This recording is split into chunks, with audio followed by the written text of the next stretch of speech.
ఈ లోకం ఏమనుకుంటుందంటే దేవుడు ఎప్పుడూ కూడా ధనవంతులను, బాగా తెలివైన వాళ్ళని, బాగా చదువుకున్న వాళ్ళని మాత్రమే దేవుడు వాడుకుంటాడు అని చెప్పి ఈ లోకం అనుకుంటుంది, ఆలోచిస్తుంది.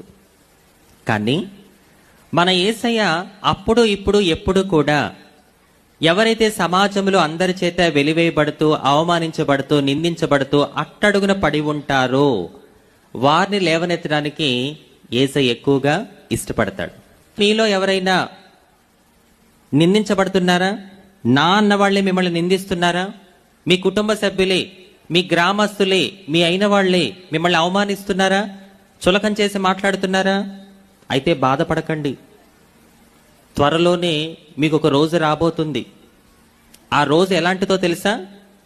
నిన్ను ఎవరైతే అవమానించారో, నిందించారో, చులకం చేసి మాట్లాడారో వాళ్ళ కళ్ళ ముందే నా దేవుడు నిన్ను ఉన్న స్థితి నుంచి ఉన్నతమైన స్థితికి చేర్చే రోజు. ఆ రోజు త్వరలోనే దేవుడు మీకు దయచేయబోతున్నాడు. Download ShareChat.